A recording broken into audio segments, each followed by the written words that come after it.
Sam this morning? I do. There we Nice. go. So welcome one and all. Sam is feeling a little under the weather, so you might have to hear a little bit more of my voice than normal. But Charlotte Matthias, welcome. Tell us. We'll start with you, Charlotte. A little bit about yourself and how Leyline came to be, elevator pitch style, and then we'll get into the long and storied journey as the show goes on. Sure thing. So I'm Charlotte Mizrahi, co-founder of Leyline Labs, which is a product development agency that focuses on general wellness products and snacks, a lot in the better for you category. I've been in R&D for over a decade, starting in confection. So I did bean to bar chocolate and bakery products, and through my career moved into all sorts of different categories, including pet, beverage, supplement. And throughout all of that, there was always a huge disconnect between a lot of the service providers that need to work together to make a product come together. Um, Design, marketing, formulators, ops people had a lot of struggle interacting with each other, especially when it comes through a brand or like just a marketing team plopping information and hoping for the best. Um, and that's why we started Leyline Labs was to create a cohesive system for all of the different parts to work together so that way the end result of the product makes sense. How dare you? How dare you? And Matthias, where do you fit into the puzzle at? Yeah, well, Charlotte and I actually met at another formulation lab quite a ways into our respective careers in R&D. So we were already frustrated when we started working together. We hit it off pretty immediately, but the problem is largely Charlotte and I come from a culinary background, a fine culinary background, and we got into this line of work from a craftsman's perspective rather than a scientist perspective necessarily. So Well, both. both, yeah, but our intention is always to, because of how we were trained and how we entered the space, is to make beautiful things, like products that are effective in terms of the taste, the texture, how they complement branding, who they're targeting and why they're targeting them. Mm-hmm. And then we're sitting around in lab spaces and we're like, none of this is happening. Like we're being told to make a lime-free, sugar-free, sake-based canned margarita, which, is something that I'm just going to have to atone for on the other side. So when we got together with a sales specialist friend of ours just to like sit at a specialty grocer and just like shake our heads at what we were, the lack of holistic thinking, the easy next step was just like, well, we should just do this so that we can actually do the things that we want to do. And it's allowed us at this point, if someone comes to us with an idea that's interesting from a technical and flavor perspective, like a client of ours, Espritzos, that just launched, blessed be, there's enormous advantages from the technical formulation side and from the craft flavor development side.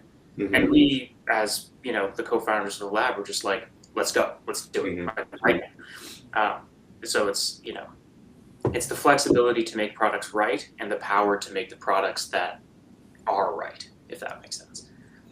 Makes total sense, and I think you guys' reputation precedes you. I spoke with Josh, and I'm blanking on his last name now, but Josh at Ninth Planet yesterday, and they happened to ask, he and an associate that I was talking to were like, so from a formulations perspective, who do you work with? And I was like, well, I've started doing a lot of work lately with Leyline. He goes, oh, how are those guys doing? I was like, fine. He goes, yeah, I talked to him on X, Y, and Z. I'm like, of course you did, because I fucking know everybody, right? That is why we were a little nervous about the kind of like pseudo subculture name to begin with, but it's really playing into our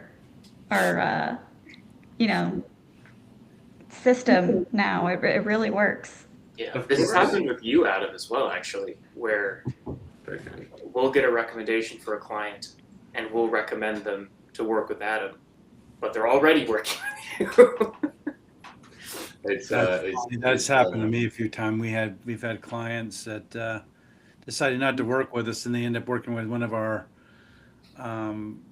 people we know, and then they're recommending back to us. Actually, this morning it was like, hey, we're not the right stop at our sister agency. You should talk to them. And I was just laughing this morning. I'm like, Mhm. man. Nothing better. Well, I think it's indicative of the, which is my second point. Like, it's indicative of the.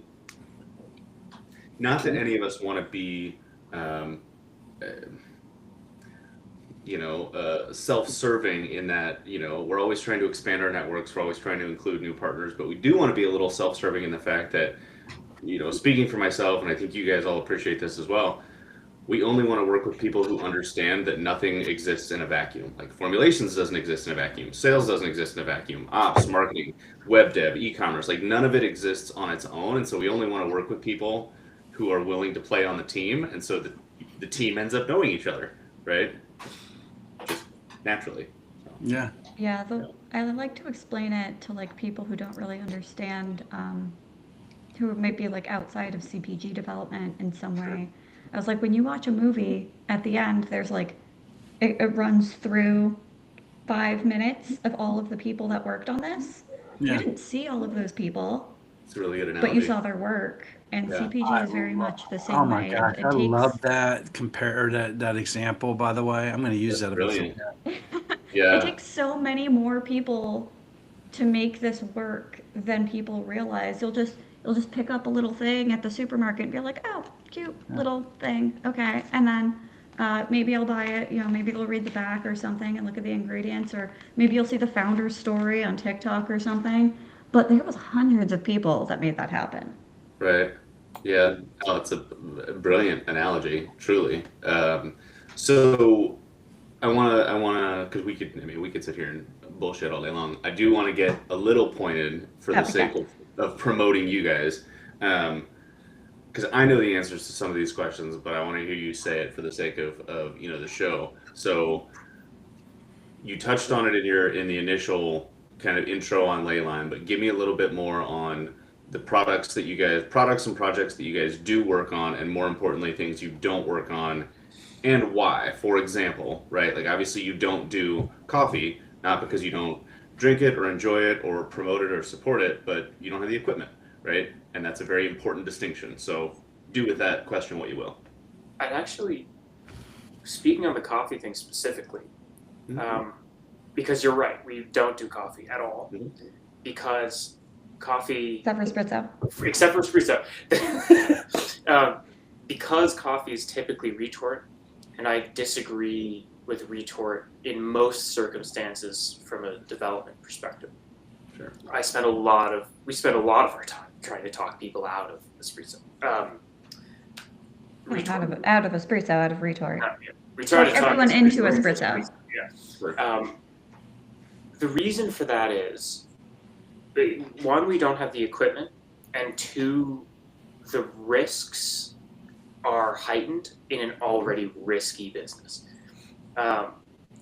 Just the more limited options of manufacturing partner, the increased cost, all of that stuff limits creativity just in terms of total operating budget, and also forces a more cautious approach, overcautious approach, I would say, to flavor and positioning that we just prefer not to work with.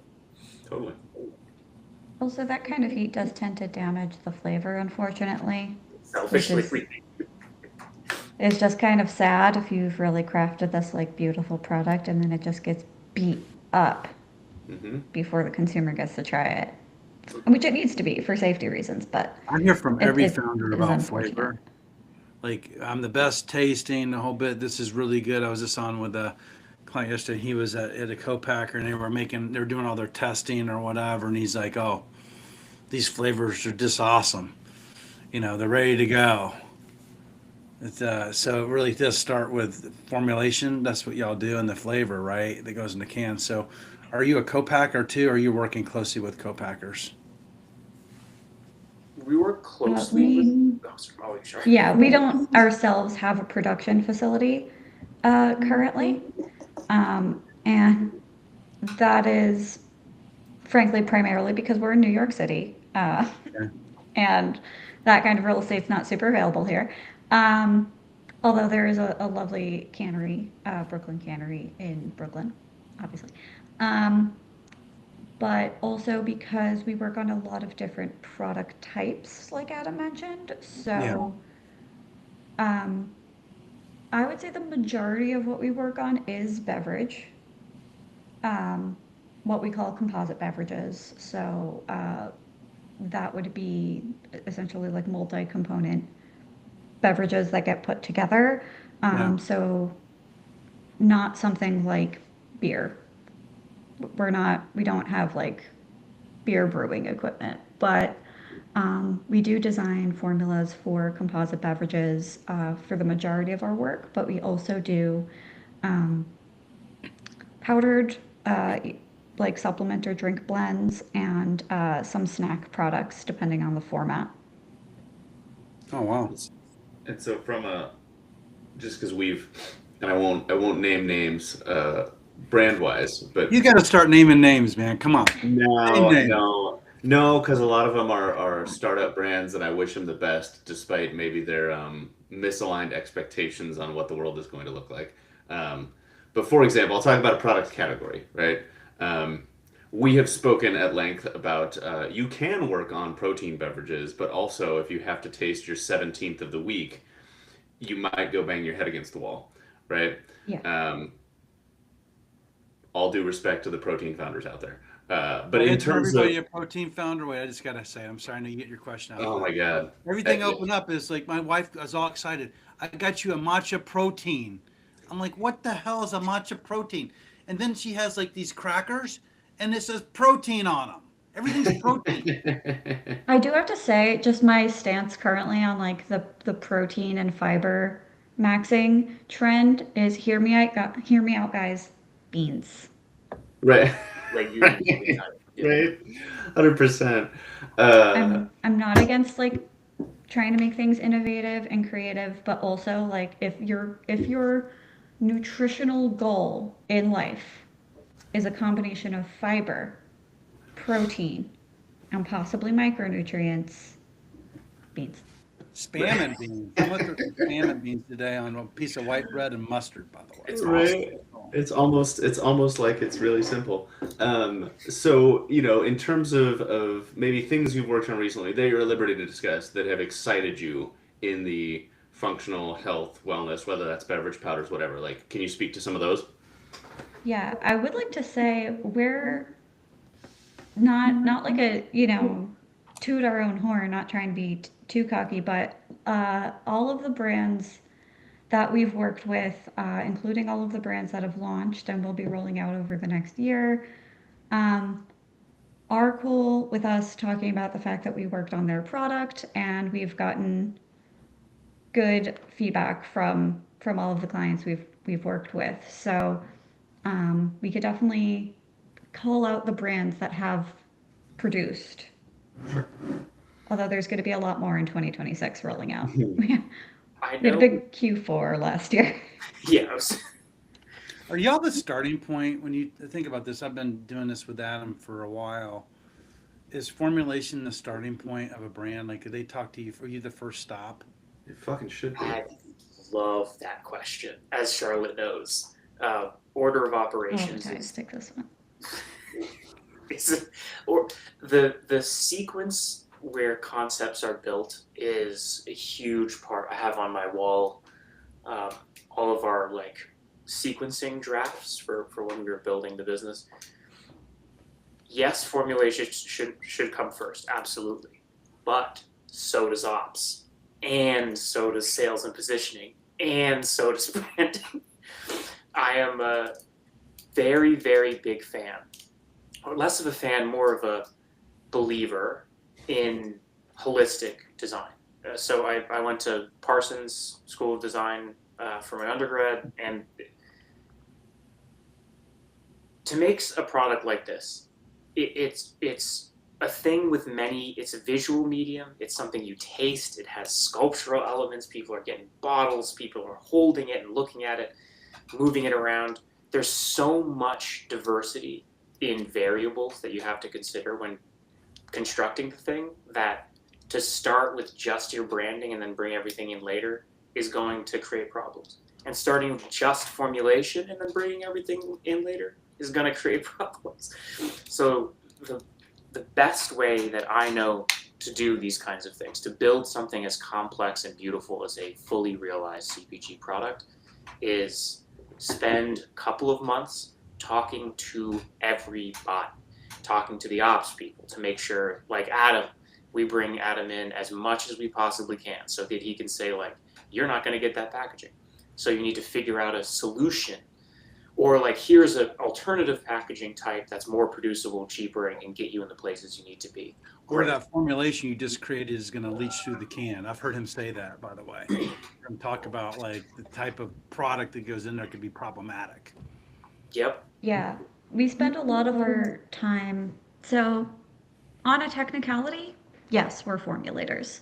But given Matthias's and my background, we've both done a lot of concept work. Matthias actually started in concept work before going into formulation, and I did a couple of years in licensing. So, licensing, the formulators also do a lot of the concepting work. And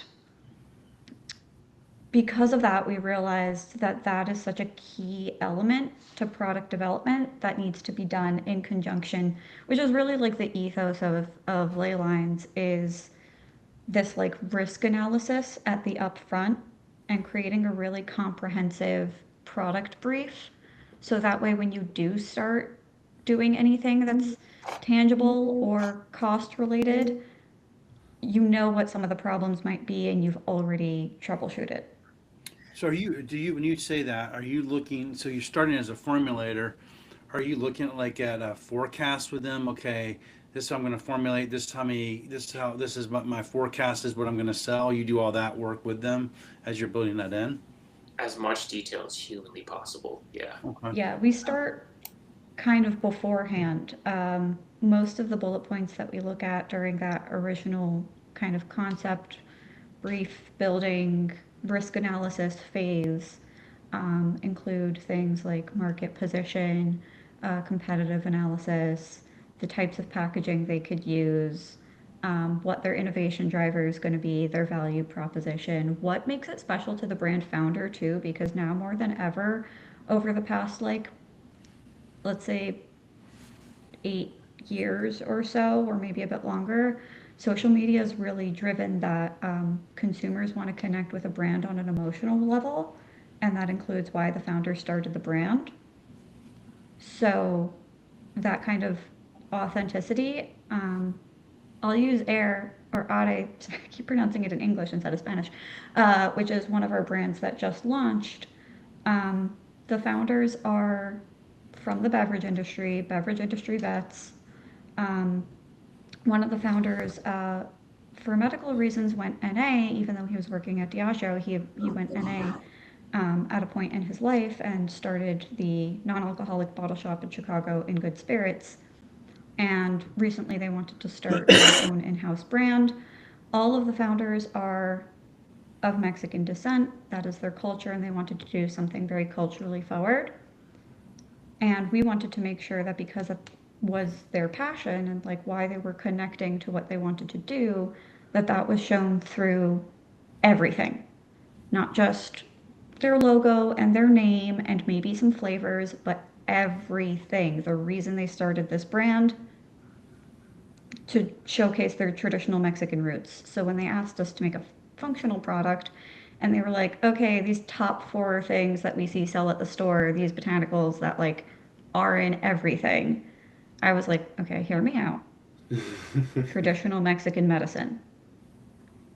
And we worked through this process with them which inevitably led to them saying, "Oh yeah, I think my abuela had these, like in the house," It's just and that's what I want to hear.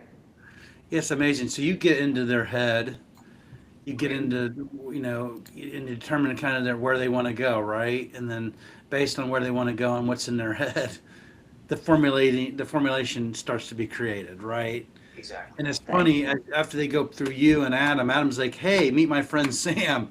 And I do this thing called a commercial strategy, right? But it's funny, I tell everybody, you've already developed it. By the time you come to me, you already know what your commercial strategy is. You just don't know how to organize it. So think of me as the organizer. Because you talked about the competitive analysis, you talked about getting in their head. A lot of that stuff's already there. They just don't know how to organize the effort. So that's what we do on that side. So I just wanted to hear that every step that they're going, and Matt, you were talking about this, is you kind of almost have to do them together, right? There's a sequence of events that has to happen. But at the end of the day, you have to anticipate. Okay, I'm going to make this formulation.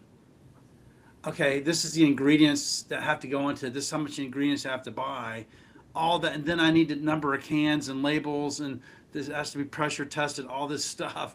That's going to inform the number of cases. Oftentimes, when people arrive with me, they already know the cases they have. Like, I got 2,000 cases and I got to move them. I'm like, well, yeah, but how'd you arrive at that? You arrived at it because they talked to you, Mathis, you, Charlotte, and you, Adam, and now they arrived at me, and now I have a problem, or I have to solve the 2,000 cases. Am I off kilter here? What I'm saying? Right, right. And that's in an ideal world, they're talking to you at the same time they're talking to me and Adam and Charlotte. And so that at any point, like the best example I have for this sticking point, and honestly, like Charlotte mentioned, the impetus for starting the business in the first place, we are way back on like the other side of the beverage development process. Yeah. And then our on the ground, like B2B on-prem sales specialists are all the way on the other side. And we hang out together because we're in the same industry, and they're like, guys, what are you making that they're making me sell?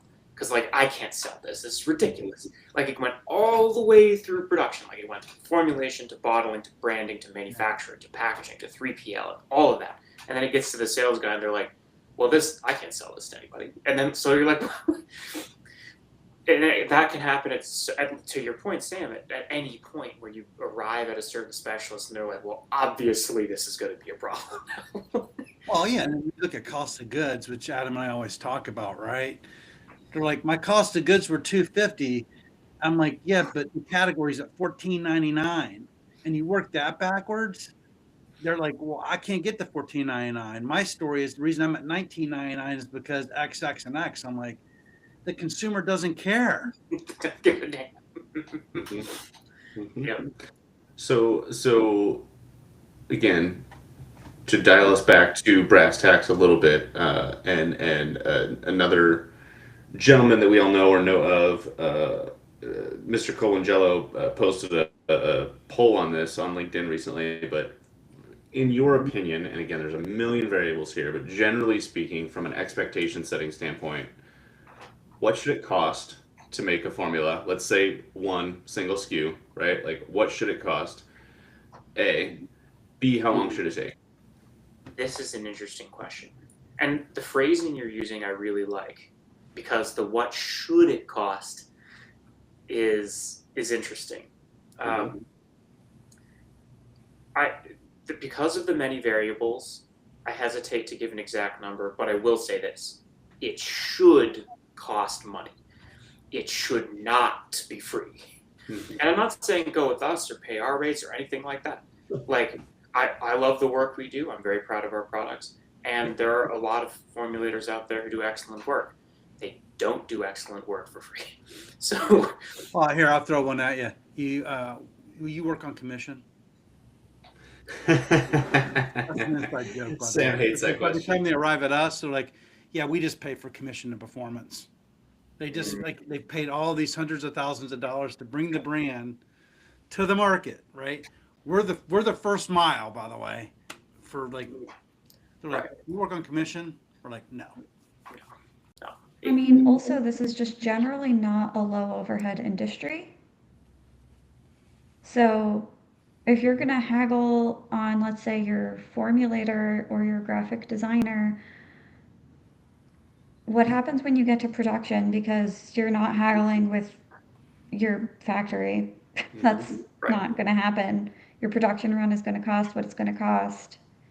Retailers are going to have their markup across the board for everyone. That's going to be exactly the same. You know, it's not, this is not an undertaking that you could afford to not invest in. Mhm. Like, you will just be paying somewhere else down the line. Right. And If you more. use a formulator who theoretically gave it to you for free, I say free. No, I will. I Either, will. Oh, go ahead. I'll be yeah, right back, so guys. like Keep on going. Just I gotta- You're good, Sam. something we hear a lot is, oh, the co-man's going to formulate it for free, or Mhm. the flavor house will do it for free. And they're not doing it for free. They're doing it at something called a loss leader because you're paying them for a bigger thing that they make money on later, whether that's buying the ingredients at a flavor house or, you know, the manufacturing run.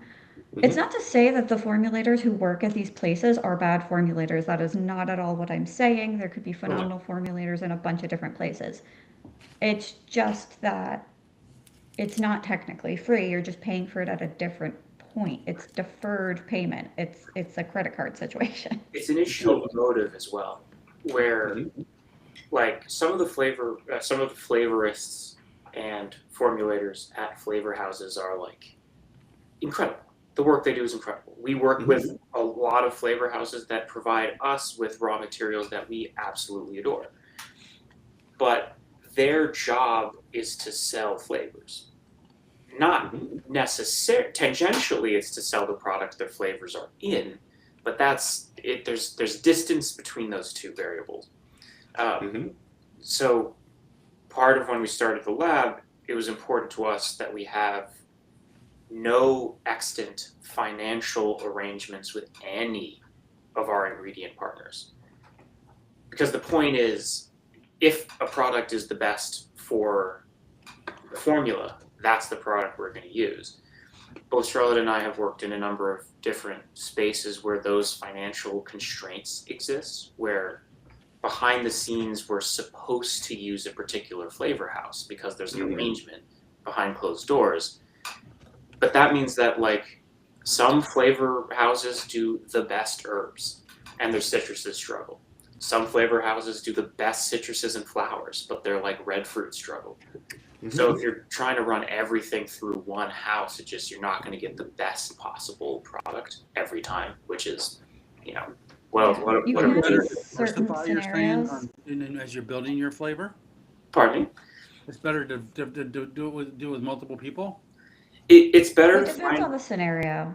Mhm. Sometimes you can work with one flavor house, which is great because operationally, I'm sure Adam could weigh in, like you're shipping everything from one location. Sometimes you'll get cost breaks. We've seen, you know, like one of our brands was able to get like the flavor house gave them an MOQ break on something that they weren't using a lot of because they were purchasing another ingredient that was much more costly at a higher volume.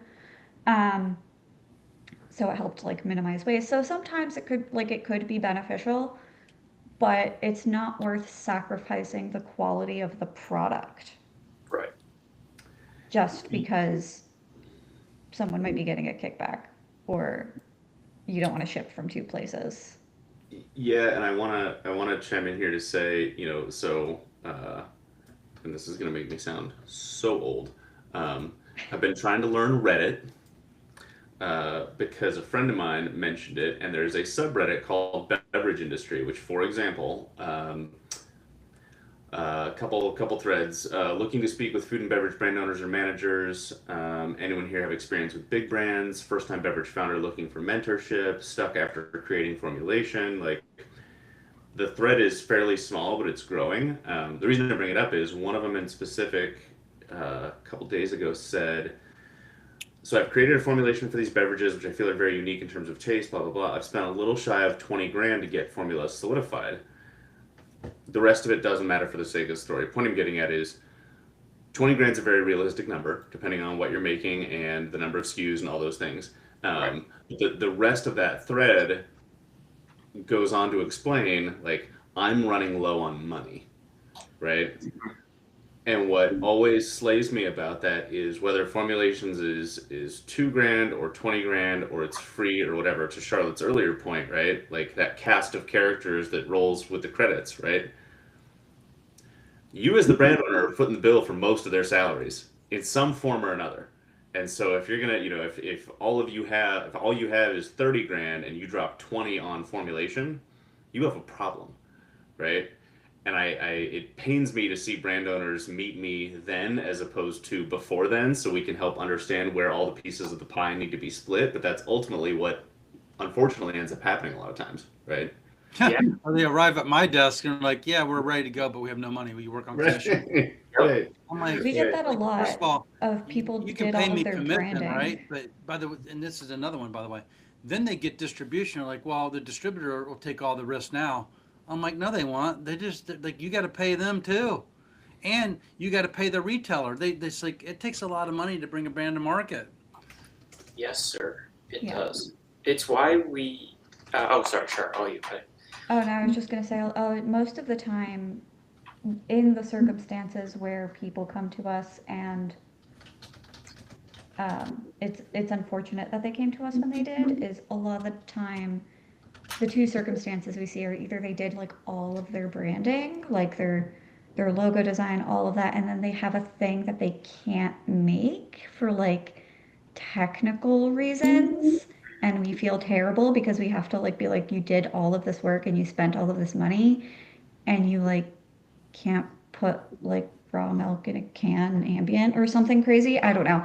But and then we basically are like, you have to rehaul your project for like health and safety or money or technical reasons after they've just spent thousands with like a designer. Mm-hmm. Or So they should they start got a formula again, done. Start with formulation to make sure that you get all those things answered first before you design Yeah. and put all this other money into marketing and They should purchase start. the cans, and you find, oh, I have all these cans. I just bought a truckload because I guess that's the going market, right? Adam, you have to buy a truckload of cans to start. You have this truckload of cans and labels sitting there, Yeah. and you didn't talk to the formula first. That's why we keep our costs for this earliest stage as low as possible. So just for, I don't know if it's gauche or anything to mention this on this podcast, so apologies in advance. But we bill lower, it's a fraction of our formulation cost to do the concept building, which we bring in, and a lot of that cost is going to the other specialists that we bring in just to have a peek at the concept, give their advice, and then make the changes they have to. And it's not a required thing that you move forward with us. We do this process, and a lot of the time we tell them like, no, like the product won't be possible. We're going to put you in touch with a specialist that really focuses on this highly technical specific thing. Or we tell them like, in our professional opinion, this isn't scalable or producible, and I'm not going to take your money to make it because we're just not in the business of robbing people. We want all the brands we make to work, and if we spend all of our time, like both Charlotte and I we get very emotional. It's just a little cheesy, I guess, but when our products are running off the line, like it's incredible stuff we've worked on. It's it's as close to Willy Wonka as a person is capable of being in this life. We want that to happen, Yeah. and if we can't get that done, we'll know it at the earliest stages. Mm-hmm. Before we even formulate, before we even bill anybody. How many people do you tell no then? Out of the percentage of brands that come talk to you with their dream, what percentage is it doesn't work?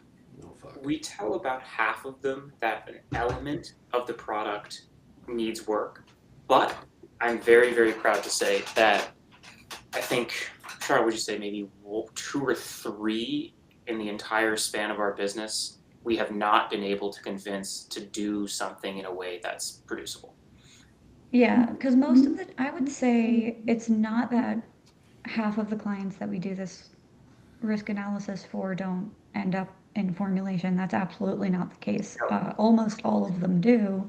It's more along the lines of we see what may or may not be producible or scalable or effective for their brand goal, even because sometimes they come to us and their vision's just a little all over the place and it needs to be refined. It's a lot more of refining and possibly pivoting than it is Hmm.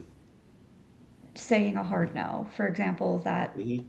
brand, the brand Ade that I mentioned earlier, we absolutely made the product. I was just like, hey, can I change this one thing that I think would be a better fit for you? Right.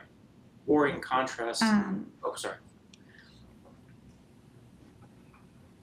but it's mostly the dairy products that have Very, halted, to be honest. very super hard. The Or it's most like, of the products that didn't move forward were dairy. it's also, or gummies. We don't touch gummies. Never again. Yeah, but we could pass those off. It's dairy because dairy has such an impeccably high cost to enter that a lot of startup founders end What up about the not doing it. non-dairy dairy products? Same problems. The raw material will be a little bit cheaper, but your preservation and formula development challenges will be almost the same if the acid's still in that range.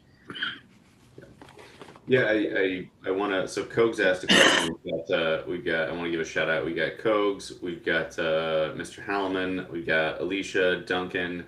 Good morning, all, and thank you for joining us. So, before we forget to drop it in. So Kogs said, what other flavor providers are in the big flavor zone in addition to Givaudan? And he said TFH, who actually I'm not familiar with, but you know, from my perspective, I would say, folks, Synergy, Sensient. You can maybe add Allen flavors to that list. I think obviously for Charlotte Matthias, please name drop as needed to answer Koch's question. But I think the question comes up and it's less about telling people no, at least in my experience, and more about the way you're approaching it isn't doable, right? Like dairy's a prime example of, hey, what you're describing can clearly be done. Like there are dairy infused things on the market, but they're made by people with names like Starbucks. So, like, how much fucking money do you have, right? That's probably one of the conversations we should start with, right? So, to Charlotte Matthias, lest I continue rambling, what are some other flavor houses maybe that you've had good experience with that you want to give a shout out to? And then when it comes to no or maybe not that way, what does that look like? Well, flavor houses, I'll let Char take the one I think she's thinking of. But we work closely with flavor producers we have for a long time. They're awesome. Sure. We'll go to them because we make new and interesting things on purpose. Like very as on the edge of the flavor experience as we can. So sometimes we're asking for we would like tomato vine slightly acidified, and they'll be like, okie dokie, and they'll get us something that works. Yeah, Blue Pacific also. Okay. They're a smaller company, but absolutely excellent. And also shout out to their rep, Lori, who is one of the nicest people and one of the first women to have a corporate cookie patent. Just gonna put that on the table. She's one of the coolest ladies in the world. She's great. And the Blue Pacific flavors themselves are but they do something I really respect, which is their library isn't pages and pages and pages and pages, but the things in their library, perfect. Sure. If we want rose or a floral generally, They do really like florals. Yeah. Yeah, there's a lot of, also something to consider with your flavor houses is MOQ. For example, in the past, we've worked with Abele, who's actually now purchased by Tea Hasegawa. Mm-hmm. So I think their MOQs might have changed because I think Tea Hasegawa's MOQs are actually lower than what Abele's used to be. Okay. But, I liked Abele's flavors very much. Our rep was delightful. Their specs were on point. However, their MOQ was so high at the time that a lot of smaller brands were just not able to use them. The same thing with Sensient. Do they have phenomenal product? Sure. Can a startup who's still wondering if they could afford a 20K production run afford a 100 kilo MOQ per ingredient? Probably not. Right. So Right. it's Sure. there's just a million variables to everything is the unfortunate answer to CPG. Totally. No, but I think to the point we're all driving at, right? It's the oh God, who can I pick on that we've spoken to recently? It's I had a conversation with you guys with Matthias and a brand that you're trying to help frame this for, and the comment, I'm paraphrasing, but the comment that we made was essentially like, hey, there's no perfect route to get done what you're doing. Like, it can be done. You're going to have to pick which level of difficulty or which area you want to be difficult, because like if for example, if the formula is simpler, production's going to be harder, right? If you make the formulation, more robust to make, maybe production easier down the road, that's fine. And presumably production would be simpler, but formulations is going to take longer, cost more, be more involved. Like, Right. there's no world in which both are simple and we wash our hands of it and get to production in 4 months. Exactly. You've got to pick one. Everything is a balancing act. I would Yeah. actually love your both of your opinions on this as well.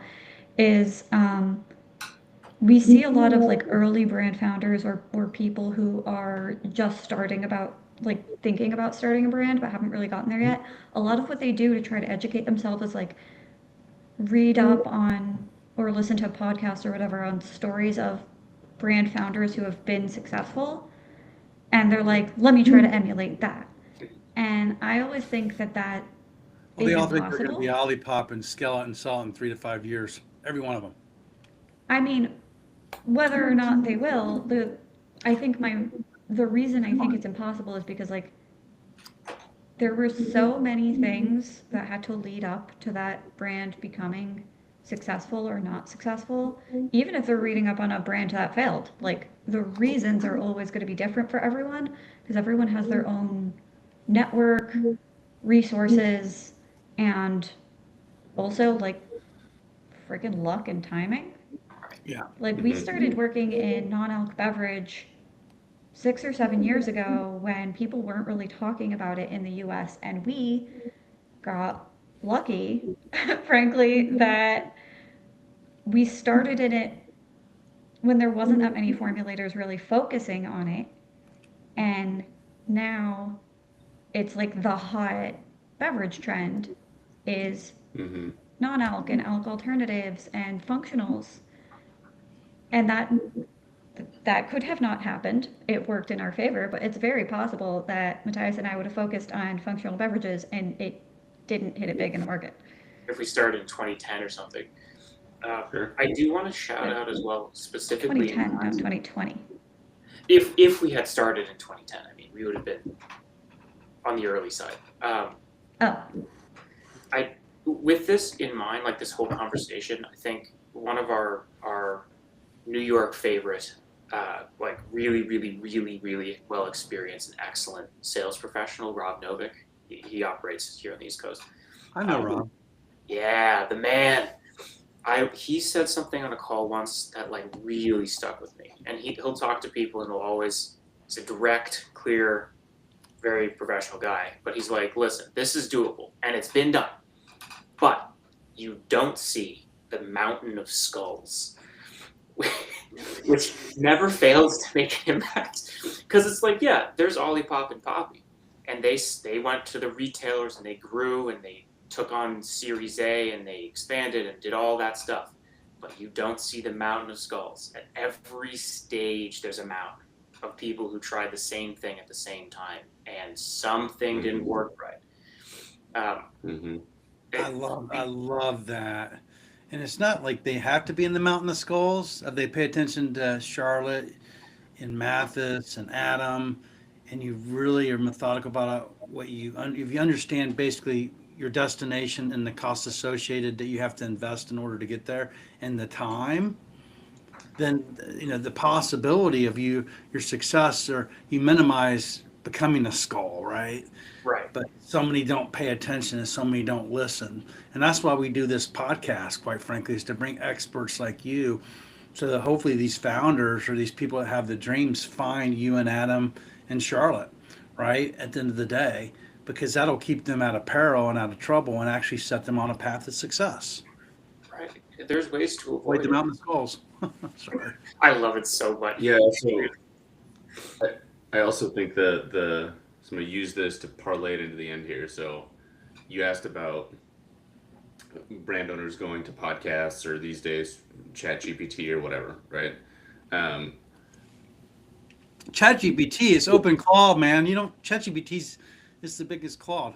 And we lost that. well, I think the what I've experienced, and maybe this will ebb and flow over time, is like, for example, you go to a podcast and it might be a CPG founder, but maybe they did it in food, right? And I learned this as recently as 2 years. My friends at Food Ops, or our friends, we all know them now, right? But like, food is an entirely different animal than you can make a cake mix in a commercial kitchen and be in retail for years before needing to get to a co-packer, depending on the size and scope of the brand, right? Beverage is not so forgiving, and there is a give and take to that relationship. And so if you're a beverage founder thinking like, oh, well, the popcorn people did it themselves for years, I'll do it by myself. Nah, except you won't, right? Like, there's just an entirely different mix to what's needed. So before we run out of time, where can people find you guys? Oh, good. LinkedIn, Instagram, or Spell it out. So Leyline Lamb Lab. Website? oh yeah, we have our website's leylinelabs.com. We're very, very proud of our website. One of our branding partners we work with for products designed for us is like approved. Nick at Vicious Studios, he's the man. We like to talk about this stuff longer than is necessarily wise. So if people want to just talk about an idea they had, they saw something funky at the supermarket, they tasted a protein beverage and are frustrated about it, we'll talk. If you look at our Firefly meeting records, we're talking. We're both certified yappers, 100%. Mm. To the point where my physical therapist told me I need to stop talking so much because it's hurting my throat. But we're always happy to talk about these things and see what's out there and meet other people in the industry, which is crazy because it feels like this industry is both so many people and also somehow small at the same time. 100%. You're just mentioning people that I know, which blows my mind. But it is. I mean, it's, Mr. Kovac, he's worked with us on a couple of brands in New York, so we definitely know who he is. And we're New York City based, so if anyone's New York City based, we're usually bopping around the bottle shops like Spirited Away, Minus Moonshine, both locations, and various events. So we're definitely around, and Matthias and I will always talk formulation and brands. Depending on what you want to talk about, find either one of us. Matthias will yap more about market positioning, and I will stand on a soapbox yelling about functional safety for the rest of my life. So. It's a good combo. Often talk Good to combination. So, all right. So LinkedIn, Leyline Labs, bouncing around New York City. Sam, you want to ask the $1 million question? Yeah, thank you. And thanks for your patience with me this morning. I'm fighting. I need some functional. What's the best? First of all, it's not the question, but what is the best functional beverage I should buy for a cold and sinus congestion? Any suggestions? Mulin, she's the champ for congestion. Mulin. Makes a wonderful tea too. Mm-hmm. And where do I find that? Some of our favorite, just like if you just want like the raw material as a tea, we really like Monterey Bay Herb Company. Okay. Big fan of Monterey. If you're in New York, Callustians. I could spend hours lost in that place. Yeah, that's where Okay. God goes. Okay, well, here's the important question. What is the difference between success and failure? Ooh, that's a fun It's such a one. personal standpoint. I feel I, like that's so personal. do you mind if I Okay. jump on this Yeah, one for the it first should be part? personal. For Yeah, me, go for it, Matthias. for us, we.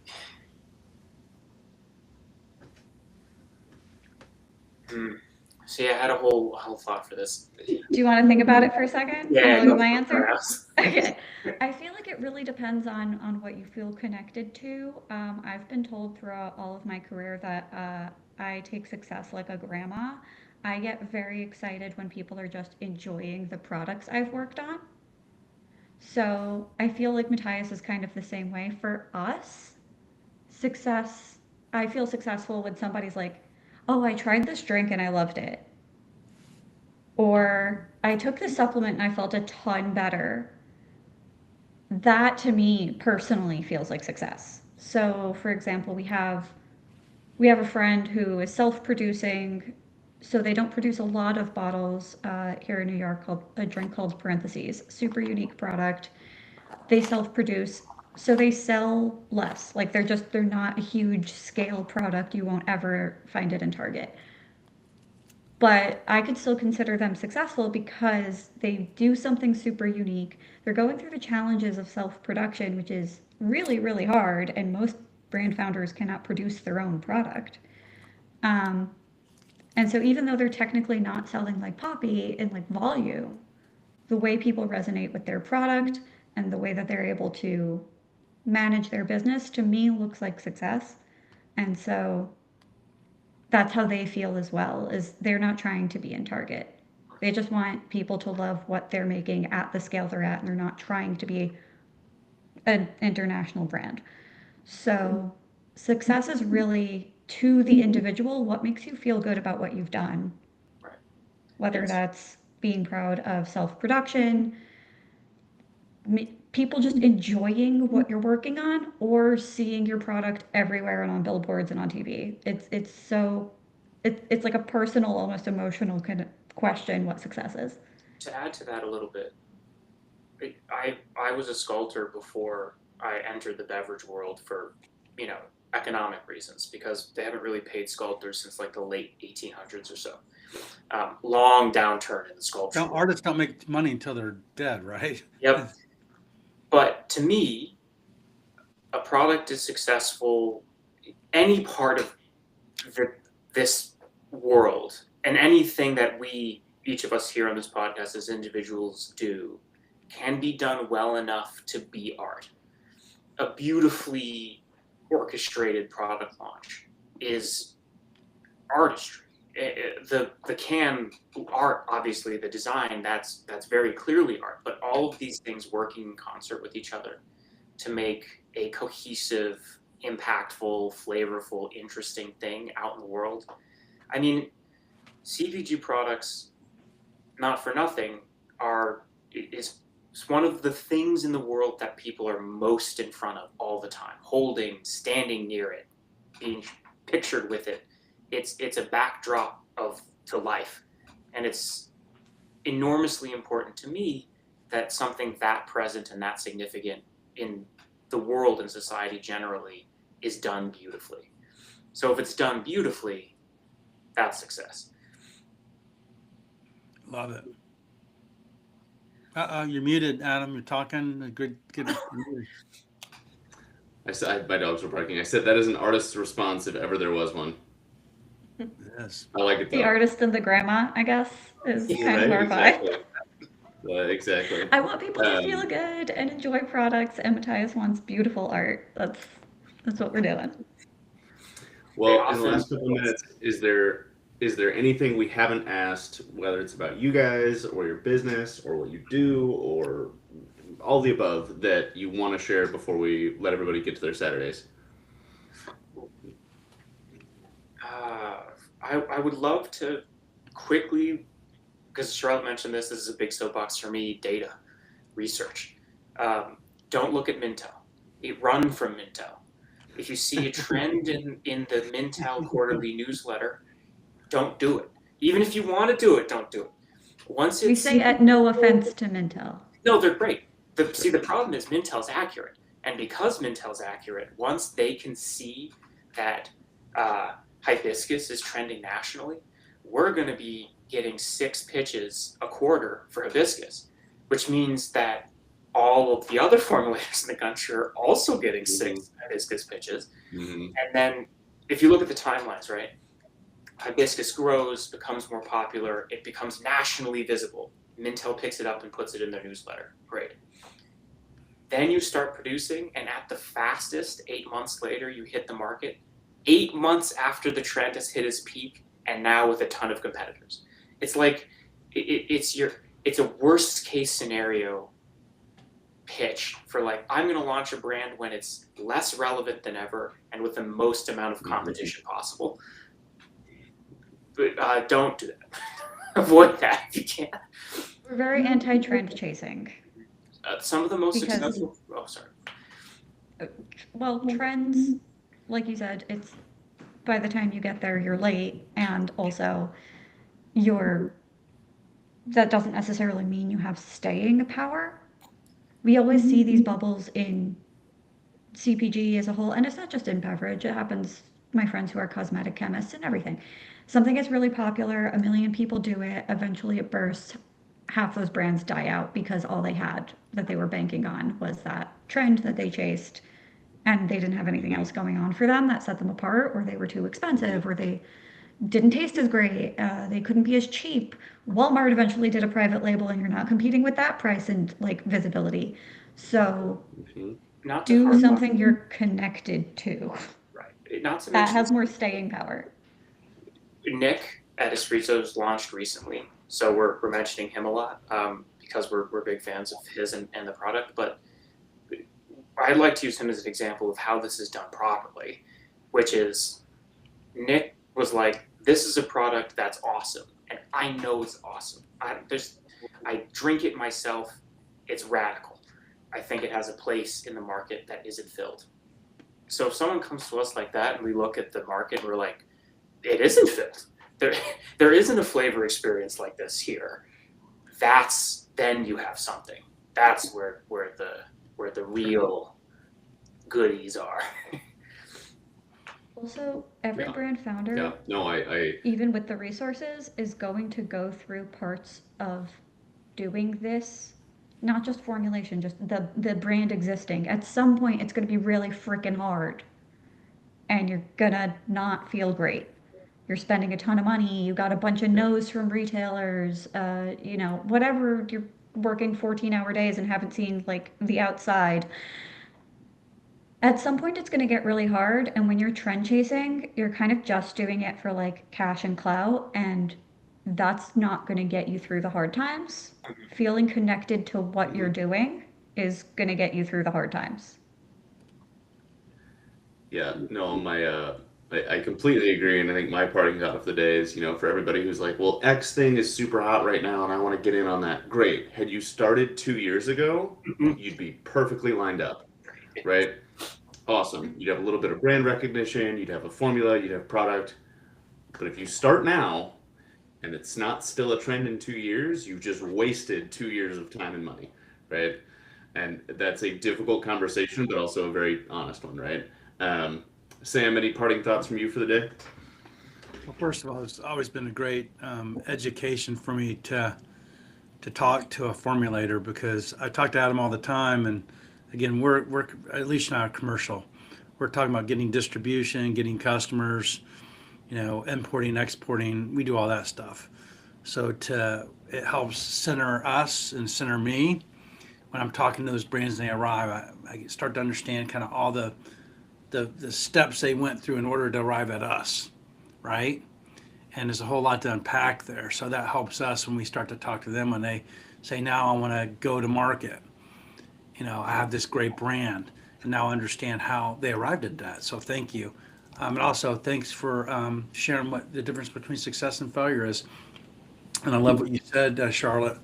Just what rings to me is, when you see someone say, "Hey, I really like this flavor. This really tastes good," that's basically the feedback you get. And I was like, wow, okay, so what I put into that, actually, I'm getting that feedback right now. So I love that you shared that. Thank you both so much for having us on, by the way. Formulators are often not visible. We're up in the lab. like and all of us are. We're often not very well equipped, formulators in general, at like this kind of reaching across and out to the public. So it's a real pleasure to be on the show with you guys. Well, we were glad to have you. Beautiful. Sam, you want to wrap us up? And then Charlotte, Matthias, stay on because we'll want to make sure everything downloads. Sure. Yeah, thanks everybody for joining us. Thanks Adam for organizing this, and Charlotte and Mathis, always thanks for joining us on a Saturday morning, and everybody that has joined us today. Get to your Saturday. We're hunkering down here in Minnesota. We got the big coming, about 22 inches. I think it's going to start at 4 p.m. today. So get your walks in now before the weather hits. All right. All right. Beautiful. Thank you, everybody. Have a good Saturday. Thanks for having us, guys.